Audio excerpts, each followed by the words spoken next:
Our discussion today is on euthanasia, life, death, and who decides. With me on my left is Dr. Philip Nitschke.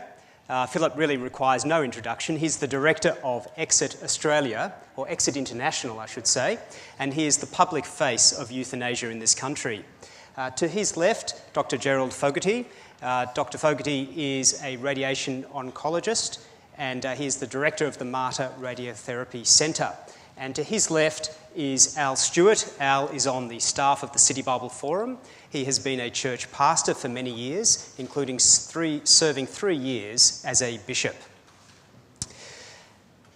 Now, I'd first like to, really for us as the audience to get to know our three panellists a little, in particular their connection to this topic before we dive directly into it. So I might ask you, Philip, first. You've had a very interesting career, having started out in laser physics and moving on to become even a park ranger in the Northern Territory, before then undertaking a medical degree in Sydney. How did you then end up in this debate about euthanasia? Yes, I did come back as an elderly student to do my medical training here in Sydney, and I went back to the Northern Territory to practice medicine at about the same time when the proposal was made that the legislation would change to allow a person who was dying to get lawful help to die. That was the Rights of the Terminally Ill Act proposed by the Northern Territory government in '95. And I thought it was a good idea. I just really thought as a doctor this made sense, and I was really taken aback by the strong opposition, almost immediate, from the Australian Medical Association, who said that they would not allow such a law to pass, and I was upset and annoyed by their seeming attempt to try and tell the public that they knew all there was to know about dying, because clearly the people knew what they were supportive of the law, and I got involved politically to try and get this law through. So it was really about defending certain principles, human rights. Yeah, it was. Look, I knew what I would want, and I couldn't understand, and most people were saying they wanted the same thing, and I just was annoyed about what I saw as the paternalism of a profession that would try and tell the people that they should do things the way the medical profession wanted. Okay. Now, Gerald, you've worked in oncology for some time. So you're no stranger, clearly, to the process of dying. Sure. So what led you to that field of study and that work? Oncology patients are very interesting, and really I've devoted my life to them. I've been in practice for about 15 years and treated thousands of patients, really. I've got 25 on treatment at the Mater at the moment. You see some real heroes in oncology. What leads me to the debate, though, is a concern for good medicine. That's number one. Number two, I'm concerned that if we do legalise euthanasia, who pulls the trigger? And the third problem I have with it is the slippery slope argument. I think the good medicine side is exemplified by a story about Hodgkin's disease. You know, Hodgkin's disease was discovered about 1850, and it's a disease of young people. Anyone with that disease died. It wasn't until radiation was developed and it could be treated that there were cures. Chemotherapy added to the cure rate. And now, you know, when Delta Goodrum came to St Vincent's with her Hodgkin's disease at the age of 18, in 2003, she was looking at a 97% survival rate of 10 years. That only happened because patients wanted to be treated, and there was people wanted to treat them. And whereas if we had euthanasia back in 1850, would we have really bothered to apply the science? Okay, well, we'll get on to those questions in just a moment, but thank you for that. Now, Al, as a church pastor and bishop ultimately, you've conducted a few funerals in your time and no doubt accompanied people in the last stages of their life. What have you learnt through that process, and how has it affected you? That a funeral, I'll just talk about funerals if I can. A funeral is very important in terms of helping people have a sense of closure. Those last few days of someone's life are important in terms of the family and bringing people together. What I have learned is, as much as possible, it's important to try and get the people who are grieving to speak at the funeral. Sometimes people have just wanted me to do it all. I say, no, it's very important, if you possibly can, that you say something and what it means to you. And usually, it might seem strange, but usually I come away feeling a great sense of privilege that people have, if you like, invited me into something that is so personal and significant to them. And exhausted, so there you go. All right, well, the question before us really is, should we change the law in this country to permit the individual to request the termination of their life? Now, I'd like to ask Philip, why should we change the law in this country to allow that? Well, what we've got at present in this country is a situation which is legally indefensible. We've got a situation where suicide is not a crime. It used to be a crime to attempt suicide, but that's gone. So effectively the state is saying if you want to go off and die by ending your own life, you don't break the law at all. But if anyone should assist you in that process, that person can suffer the most savage penalties. Assisting a suicide can result in a decade's prison in Long Bay, in 2 states, even life imprisonment. And that's incompatible. By on one hand to say that suicide is not a crime, but anyone who might help you should suffer that penalty. So what we find is that when people become so sick that they can't manage that step themselves, when they crave a peaceful death, and they ask someone who loves them that much to take that course and give them that assistance that they require, that person then can suffer a savage legal penalty. In fact, it was Justice Underwood, now the Governor of Tasmania, who said over the presiding of one judgment that the law in its current form discriminates against the vulnerable. The people that are so sick that when they want to die have to get help, they are discriminated against. Whereas the people that are well enough to go off and end their life, as far as the law is concerned, it doesn't matter. Okay, so partly it's a question you're saying of catching up with the reality that suicide is not a criminal act. Yes. So why penalise someone who assists someone There's to do no that? other example in law where assisting someone to do something which is lawful is a crime. All right. And then secondly, your argument is about the alleviating the suffering of someone who has perhaps no other choice. Yes, I mean, people will make a decision when their lives have reached a point where they crave a peaceful death. They will take that step. We can't prevent them from taking that step. And they'll do it by whatever means. And if we do nothing to help them, they'll do it by means which I don't think any of us would defend. The commonest method used by the elderly in New South Wales 2012 to end their lives is by hanging. That's because the commonest method of suicide. Commonest method, because they can't get information, they can't get drugs, no doctor will help them because that's a crime, and they become desperate, and desperate people do desperate things. Okay. Now, so Gerald, you've heard those arguments. What reasons are you against the change in the law? Well, to give someone the opportunity to kill someone else, to me, it doesn't ring true with helping them. I don't think you really help people by killing them. Also, I think it would be a very difficult area to police, a very difficult area to legislate. And if people are very sick, and if people are very sick and they can still hang themselves, well, you know, how sick are they? So I think you've got to see what sickness is. Is it a physical sickness? Is it an emotional sickness? Is it a psychological sickness? So I think there are many unanswered questions about it. But my main, as I stated before, my main problem here is what is it really doing to the quality of medicine that people can receive? And I think there's a lot that palliative care can offer here that maybe those people who are requesting termination of their life aren't receiving. Yeah, we'll get on to the question of palliative care in a moment. But Al, a question for you. Why shouldn't adults, presumably of sound mind, be able to make their own choice when it comes to suffering extreme pain? Surely to deny this right would be a lack of compassion. This is a very hard question. We had this a panel similar to this yesterday and went home thinking about just how hard a question it is. My own mum has Alzheimer's, and that only goes in one direction. So I've thought about the end of life often for someone that I love. And in one sense it can seem, for individuals, it can seem to lack compassion to not give them what they desire, that is basically to kill them. But in many areas of life we restrict the desires of individuals for the good of a wider society and for the good of other people. And so we do that in terms of how fast you can drive your motor car. We do that in terms of the kind of firearms that you can own. We do that in terms of the kind of recreational drugs that you can have and so on. Why? Because of the greater good. Even if someone is the world's best driver, the world's safest firearm user and wouldn't hurt anyone with the drugs or whatever.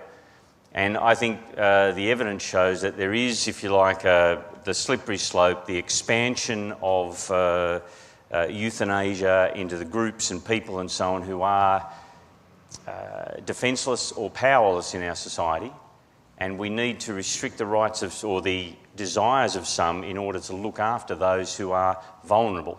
Okay, so you've mentioned that issue of vulnerability, and Gerald mentioned the question of it would be difficult to police. So presumably in your thinking, Philip, there are various checks and balances in the process if the law was introduced. So how would we ensure that someone is giving consent, for example? Yeah, I mean, if you're going to say we don't want to change the law, that means you're going to leave in place these inconsistent pieces of legislation we've currently got. But some countries, and briefly in the Territory some 16 years ago, we attempted to deal with this issue. It's not easy. I'm not saying it's easy to change the law, and you do have to be careful about codifying the conditions under which a person can take or make use of such a strategy, but countries have done this. So what sort of conditions? They've got several. In the case of Oregon, the state of America that's had it for over a decade, and the people there are very happy with it. The Oregonians aren't trying to change it. You've got to be terminally ill. That's got to be attested by 2 doctors. You've got to be a person who's had your psychiatric state determined so that you're not suffering from some treatable psychiatric disease. You've got to have your palliative care options explained to you. Mm-hmm. And if you still wish to go ahead and you've gone through your cooling off period and you've got to be an adult, not a child, then you should be able to be given the drugs that you can take yourself if you want to. Now, what is so hard about that? The Oregonians are very pleased with their legislation. It's spread to Washington, it's spread to Montana. The states of America are moving, and we languish in the dark ages. So you've suggested 3 checks and balances. Yes, one pretty that good ones. One that you give consent, one that you're of sound mind, that you've had psychiatric testing, and the third, in the case of Oregon, that you're terminally ill. And you've had palliative care options explained, and you've gone through your cooling off period. So is the terminally ill condition the case universal, where euthanasia laws... No, it's some countries have looked at the idea of chronic suffering or unrelievable suffering as the determinant. And I guess you can set the height of the bar where you like. I personally would set it at a different place, but people need to set a bar if they're going to introduce a law. And I think the main thing is when you bring in a law, you watch it. If it doesn't do what society wants, change it. You're not going to chisel it in stone. It can be changed. But to sit here on our hands and do nothing and leave in place incompatible and unjust legislation which has our people dragged through the courts time after time, people acting out of compassion and love to help those they love to die, is something we can do better. Gerald, the issue of being of sound mind has been raised. In your experience in dealing with cancer patients, is there any connection between those suffering that illness and terminal illness in general and depression? I'm pretty lucky in my practice of oncology in 15 years. I've actually never been asked for euthanasia. I don't know whether I don't listen or whatever, but it's quite amazing. Where the issue does come up usually as the last thing mentioned is usually when well patients are newly diagnosed with an asymptomatic tumour, and they're sort of asking, well, what happens in the end? And I see that more as a lack of knowledge about the journey rather than really requesting at that stage. So. The literature shows that, you know, if you're depressed, you've got a much higher rate of asking for euthanasia, 4 times it is, if you've been diagnosed with having depression. So the people who are in that terminal situation need to have access to good quality palliative care, which would involve psychiatric help. Okay. And sometimes it's quoted that the majority of Australians are actually in favour of euthanasia. Yeah. What you've just discussed with your sample of cancer patients seems to possibly contradict that. Yeah. Is it because perhaps there's a lack of understanding of what palliative care options there are? Also, I think there's a fear of suffering. I had a really good trip from Crow's Nest here, actually, where I got in the cab and the guy said, and we started chatting, and he said, "Oh, where are you off to?" And I said, "I'm off to a debate." And he said, and then I mentioned the debate, and he said, "Oh, great, it'd be great to have euthanasia, you know." And I said, no, I'm on the other side. And then he said, "Oh, look, my mum died, 3 months ago, and it was really difficult and all that sort of stuff." And he started telling about the death of his mum. And then, the mum died surrounded by all the children. She had 10 kids, so there was a lot there. But then I said, well, okay, well, if she requested euthanasia, who'd be pulling the trigger? Who'd be doing it? And he said, "Gee, that's a hard question." So I think it's an emotive response to suffering, and so I think we just need to think through all the issues, and Okay. I think that Phil's quite right. We do need to set a bar, but the bar I would set is that we don't legalise it. Well, Philip, there is a question here from the audience. Is someone who has depression and wants to die appropriate for euthanasia? Yeah, look, there's a couple of issues, though, that I should take up here. You said there were really two questions that were asked there. You were talking about your patients saying that when they've got access to good palliative care, they no longer wanted to take that option of ending their life. But you were saying that out there in the broader community, most people want access to euthanasia. Most people want to know that there is that safety net in place. Whether they would use it or not is a different issue.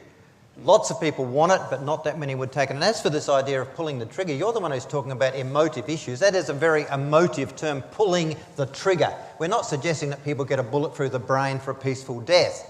Pulling the trigger is wrong. What we do, though, in terms of pulling the trigger, is the patient in Oregon is given the drugs as a glass. If you want to drink it, you can. If you don't want to drink it, you don't have to. That is not pulling the trigger. The question about depression... Presumably someone has to pour the drugs in the glass. Was that the pulling the trigger? Pouring the glass there? Well, presumably that's what Gerald means. But I mean, we're talking about emotive terms. There couldn't be more emotive term than pulling the trigger, killing the patient. Allowing the patient to end their own life is another way of saying exactly the same thing. Now, in terms of your question, which was about, should a person who's depressed be eligible for euthanasia? Well, of course not. A person who's able to make a sound decision is eligible. In other words, can you give consent? Now, you can be a bit depressed and still give consent. When you go and have surgery in a hospital, you'll have to sign a consent form, basically saying that you are making a decision in your best interest. Now, if you can't sign that because you are so afflicted by psychiatric disease, and it could be depression, it might be schizophrenia, then you shouldn't be given that access. But if you are able to give informed consent, of course you should be able to take this step. Another question, perhaps for both of the doctors on the panel, is part of our problem that our medicine is so advanced that we keep people alive artificially. Is it okay just to decline treatment or care and allow people to die naturally? Look, that's okay, and it happens now. You've got the right now to refuse treatment, and of course we respect that. And if you say, I don't want antibiotics and that may lead to my death, you don't have to take them. I don't want a blood transfusion and that might cause my death. Of course you can refuse treatment. But people, by and large, patients that I see, and I do have people coming along asking me for help to die at the clinic that I run, those people, by and large, want more. They don't just want to wait around till some disease might carry them off if they don't take treatment. They want to have some active treatment which will allow them to end their lives. And that's where the difference is. They want more than the ability to simply say no. They want to be able to say, yes, I want access to a drug which, if taken, will give me that peaceful death. Okay. So Al raised the issue of perhaps protecting those who are vulnerable. Let me just paint a little scenario for you. At the moment, we're in fairly tight economic times. Yes. Government's reining in expenditure. If this law was passed, would there be a risk that less money would be spent on palliative care because this safety net is in place? Look, a risk that as far as I can see, that would not necessarily be the case. The biggest winners in the Northern Territory with the advent of the Rights of the Terminally Ill Act were the palliative care services, who were screaming about the fact that there's not enough palliative care here in the Northern Territory, and they had the flow of funds to try and address that issue. But of course, most people want access to the best palliative care. The people who come to my euthanasia clinic want good palliative care. They say, I might at some stage want this extra step, but no one is saying that there shouldn't be this artificial either-or argument about palliative care or euthanasia. People want both. They want access to good palliative care. And some of them say, but I might just want to go that step further, and I don't see that that should be part of the trade-off. I shouldn't just have one or the other. So, Gerald, do you see that the debate isn't so much about pain and suffering on the one hand or euthanasia on the other, because pain and suffering can be alleviated through palliative care? How do you see it? Well, pain and suffering, palliative care can do a lot to alleviate pain and suffering, particularly the physical suffering. People can suffer in other ways, emotionally, spiritually. So it's not an either-or scenario necessarily? I don't think it's an either-or scenario. I think most people have, we're very lucky here in Australia. We do have quite developed palliative care services. Access may be limited for some people, and that's more a thing of provision, but we're lucky here we do have that provision, particularly in the oncology circles I work in. Okay. And I think it's one of the reasons why I've never been requested for euthanasia, because I am surrounded by some really good palliative care physicians. Philip, earlier in answering a question, you mentioned that you would perhaps set the bar at a different point. Yes, I would. Yeah. So perhaps would you be able to share with us how your own thought has progressed since those early days? My views have changed as I've spent the time. It's nearly 16, 17 years working in this issue now. My views have changed. I came into the issue believing that society needed to set a bar, and that bar should be very strict, and you had to be terminally ill and then maybe under very strict conditions. And in fact, in the Northern Territory law, you just about had to be dead to qualify. You had to be that sick before you were eligible to use the law, which would then allow you to die. I've met so many people coming along since those time in the subsequent years who have come with different reasons for wanting to die. Not all of them medical. They want to die. And I have great difficulty in coming along and imposing my worldview on them. These are people that have come to the very rational decision that they've now reached a point in time where they wish to die. It's not my view, but I don't really feel comfortable with the idea of saying to them, look, because that's not my view, I'm going to exercise my right to prevent you taking that course. I know what will happen if I do. They'll go off and do something else, but I believe that they're seeking from me, by and large, is information about how to die. So would you say, therefore, that your thinking has shifted from the initial question of alleviation of suffering of the terminally ill to really now a question of how can we respect the autonomy and freedom of the individual that sums it up. To choose? That's right. Okay. To what extent has that progress in your thinking been reflective of the experience in a country such as Holland, where these laws have been in place? I think that it happens in countries which have exposure to this issue, so that when the community in a nation like Holland watches what's happening, they have their own views, and those views evolve. And in some ways, the laws that come out of that country reflect that evolution in thinking within the nation. And I think that's a healthy sign myself. If the Dutch didn't like the way things are going, they could change it, but they haven't. They've allowed, in some ways, what I'm sure will be described as a slippery slope, but there has been an evolution, there's been a change, some would say a loosening of the criteria that were initially established in Holland in 2001, whereby the person doesn't have to be terminally ill, they can be a person who's got chronic suffering. The person doesn't have to be 21, they can be at a younger age, and that reflects the fact that, of course, you don't have to be 21 to be terminally ill. So there are a loosening of those conditions, partly because it was seen as being unnecessarily restrictive, in some ways quite unjust and unfair. And in your own personal case, the issue of Professor Niggott. Yeah, I've loosened my conditions completely. Now if a person comes to me and is of sound mind and an adult and says they want to die, I would find it very difficult not to give them the information they would need for a peaceful death. So therefore, would it be fair to say in your thinking that euthanasia is as much about escaping life as it is escaping death and dying? Escaping life and escaping death. Well, I suppose euthanasia is about, to my mind, is about providing people with the opportunity of having their views respected and not having the door slammed in their face because we don't agree with that person's decision. Okay. So really at this point it seems like we've come to quite a sort of philosophical juncture in the discussion. To what extent should we be championing the rights of the individual, in this case the right to die, perhaps versus other rights? Really it raises the question of what does it mean to be human and what gives us value. Al, I might turn to you at this point. Do you think that in a sense we've lost meaning in life, so we've really lost meaning in death and dying? I think we live in a society that looks for meaning, that in many ways, and we have lost meaning and purpose. And you see that with the younger generations, I think. That's true. And so I think in many ways we've replaced a larger meaning and purpose with hedonism. And hedonism, as soon as we worship youth and don't expect to be sick or suffer at all. And so we do look for if you like, some people will look for the simpler way out. I suspect part of it is actually wanting to avoid facing up to our own mortality in a kind of ironic way. And Gerald, from your perspective, is there any value in actually going through the process of dying? I see dying as a very fundamental part of life. I think it's the end of life, and a lot of growth happens in that time. A lot of bridges are built, a lot of families reconcile, And I think part of the euthanasia debate is that we would lose that. It can be a time of, even though people are physically quite sick, it can be a time of great healing, particularly on a very human level. Okay. There's a question here for Al. Why are Christians so desperate to preserve life at all costs? It's a good question. Because we believe that human life is precious. We are the pro-life group, if you like. And so it's often, I think you notice, when people step away from, the Christian belief is that human life is precious because we are created in the image of God. And what gives someone value is not what they look like or what they can do or how intelligent they are or what they achieve. It's the fact that, in essence, they are in the image of God.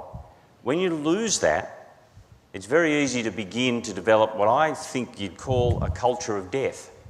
And that rather than valuing life, those who are vulnerable, you see particularly at the very beginnings and the end of life, become, their lives are worth less, if you like. Philip, I see you've been taking a few notes there. How would you like to respond? This idea that life is this precious gift. Look, we all agree that life is a precious gift, but what sort of gift is it if you can't give it away? I mean, what sort of that's not a gift, it's a burden. And of course people say, I've got this precious gift of life, then let's at least have the ability to say, now's the time to give that precious gift away. And this idea that there's some benefit from going through dying as if it's some natural process, it's never a natural process in a hospital anymore.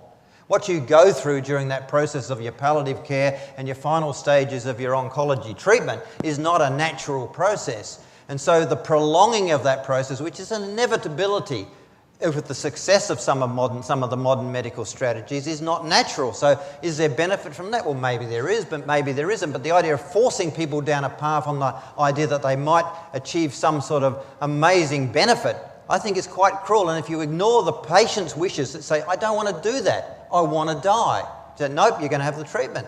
That's not humane. I actually understood the point a bit differently. Was it not that going through the process of dying might not have a wonderful medical outcome? Indeed, you might die, physical outcome. It might actually have more social benefits, family benefits, reconciliation. Is that perhaps how you would see it?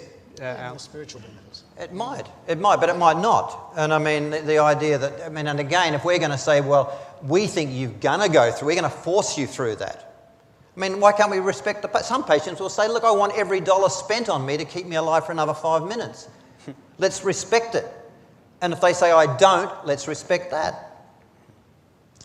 All right. So in some respects, it sounds like really it's a question of what sort of society do we want in this country? Do we want a society where each individual's autonomy and rights, that is most precious and should be most cherished? Or is it a society where other values seem to be more important? I might turn to you at this point, Al. So if we were to enact euthanasia, to what extent should we care less? What impact would it have?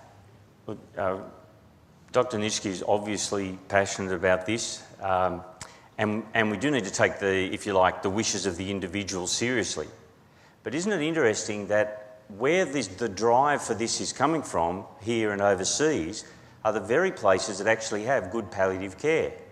This is not a question in Africa, and it's not a question in Asian societies.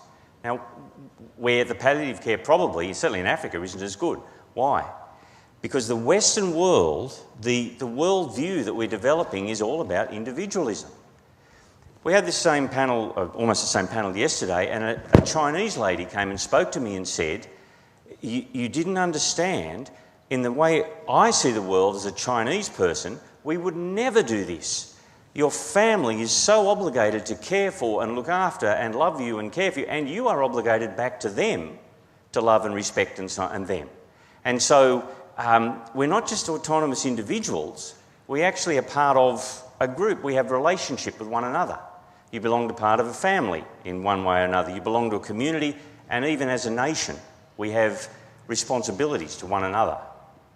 And it's the wishes of some individuals, and I understand it's difficult, but there will be the vulnerable who will lose their lives because of this. In Holland, and get on Google and check it out, in Holland over the last few decades they've gone from euthanasia for the terminally ill to euthanasia for the chronically ill, euthanasia for physical suffering, now it's euthanasia for psychological suffering. They're about to bring in something for over 70s so that if you're tired of living, and in fact you can be euthanased if you're a teenager, if you get the right consents. And so a third of people in Holland, is my memory, a third of people are now euthanased without their knowledge and without their consent. And that, even Dr. Nitschke himself has said that he has lowered the bar himself on what he would expect over time. It would happen here. And the difficult choice would become the obligation that some people feel to put their hand up and say, I won't be a burden. So obviously there are a number of things there you might wish to challenge, but I'd like it to also include a comment on how do you see, if this legislation was introduced, how do you see this in any way shaping us as a society? Yes, yes, there's a few things there. Look, the tide of life thing that was thrown in at the end there is going to be a debate taking place in Holland about whether or not a person over a certain age should have the option of being able to electively end their lives, the so-called tide of life criteria, but it hasn't happened yet. It will be the subject of a referendum. And I think it's quite healthy for a society to debate these issues, but it's not true to say that the Dutch are about to bring that in. They haven't brought it in, and they may or may not, depending on it, but certainly they're making sure that the population have a say on which way their community and their government is directed on this. As far as a third of people that are dying without their consent, as though that's got something to do with the Dutch phenomena, that's not true. It's quite misleading. There's a lot of people out there that are dying without their consent, but there's a lot of people in Prince Alfred Hospital here dying without their consent when medical intervention is taken on the part of a moribund patient. There's been no ability to quantify it in Australia because we don't have an openness or a transparency on those final stages, whereas in a place like Holland, they've quantified it. People are getting medical protocols which bring about their death without their consent all the time. It's a function of Western medicine. It's not a function of the Dutch, so let's not mix the two issues up. The final thing that you just asked me then was to introduce what concept? Well, if we were to legislate... How would it change? Yeah, do you see any change? Well, yes, I would see an immense relief on the part of the majority of elderly folk who would say, I hope I never want to use it, but I just feel so grateful and glad that I know that that safety net is in place, that if it gets too bad, I've got that option. As it is, they don't have that choice. They are fearful of it, and many of them, these are the ones at least who come and talk to me and come to the meetings and workshops that I run and sometimes come to my euthanasia clinic, they just want to know that there is that strategy out there in place so that they don't find themselves trapped in one of these medical nightmares that too many of us have seen at close quarters. Alan, referring to the lady who approached him yesterday, is making the point that the decision to terminate my life has an impact beyond myself. It has a relational impact on family. Often we know that it's harder for those left behind than the one going. To what extent in your counselling do you take that into account, the relational impact of a decision for someone to want to terminate their life? Well, it comes up, and how much do we take it into account? We talk about it. Many people say, I don't want to talk about it with my family, I don't want to talk about it with my partner. Not many, sometimes that happens. Ultimately, as far as my position is concerned, when people approach me for information and assistance in this area, I talk to the individual involved. I make it clear that I think that they need to address the broader impact. Sometimes they do and sometimes they don't, but I'm certainly not about forcing them to talk about it. And last night I had a patient ring me up. It wasn't a patient actually, it was a daughter of a person who had just ended her life, sobbing about the fact that she had no idea that this was about to happen. She was so distressed, she believed her mother had taken this step almost to upset her. It was a dreadfully difficult phone call. And again, it would have been, or could have been, I imagine, so much better handled by this dying person had this dying person talked to her family before. And so we make it clear that we see this would be beneficial. But I'm not about forcing people to do anything, leave alone forcing them to talk to their families if they don't wish to.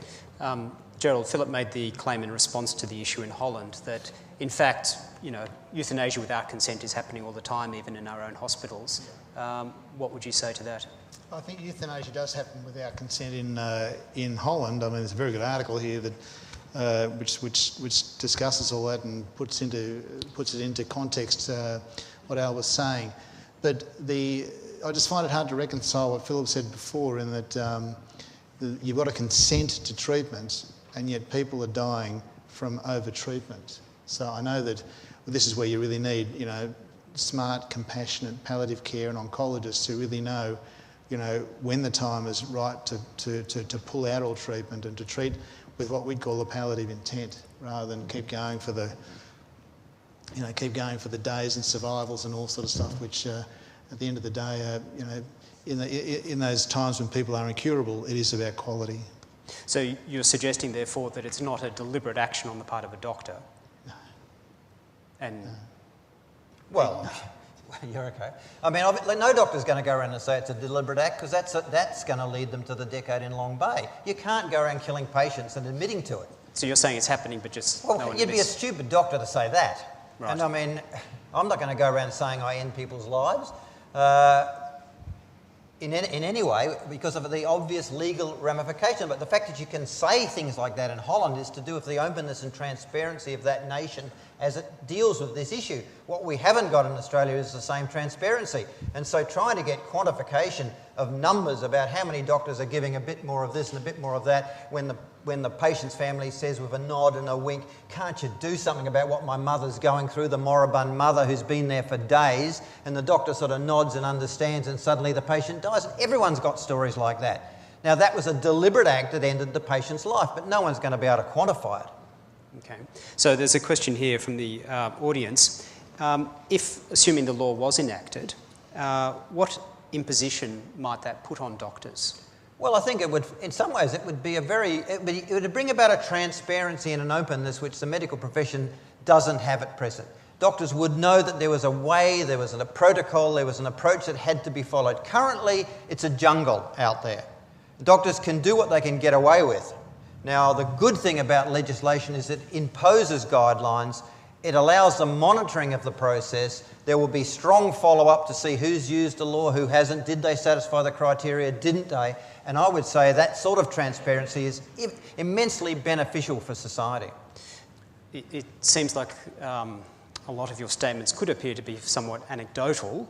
It's difficult to be other than anecdotal. I've only had legislation in place in Australia for 6 months. I helped 4 people to die, and I know that situation intimately, and it was studied.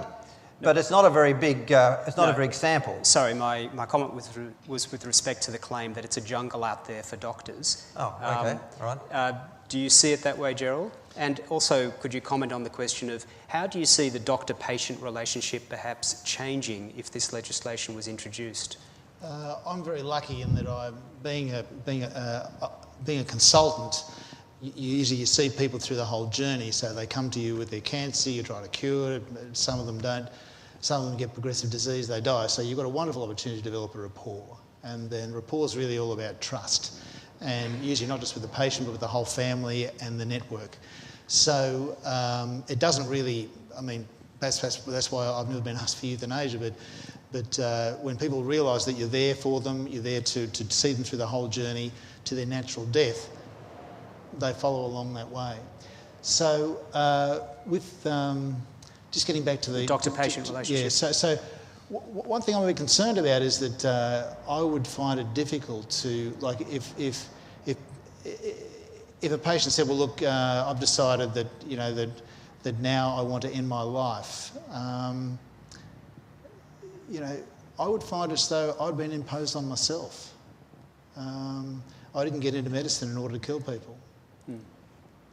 All right, well, we are reaching the sort of wrap-up time here. I appreciate all the questions that have come in, and there have been a number of questions that haven't been able to be addressed both today and yesterday, and we are going to seek the panellists' permission to comment on these and put them up on our Facebook site, so stay tuned for that. So I'm just going to turn to each of our panellists for some final words. Al, I might turn to you first. So in this discussion, how do you see the question of the Christian hope bearing on the topic of euthanasia?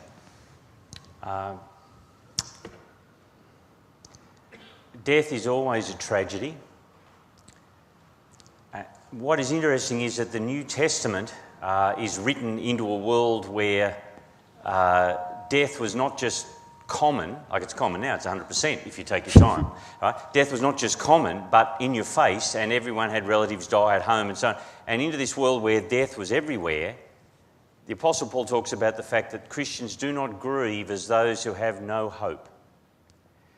And the Christian faith is about a hope anchored in Jesus, in his resurrection, something real, and in history.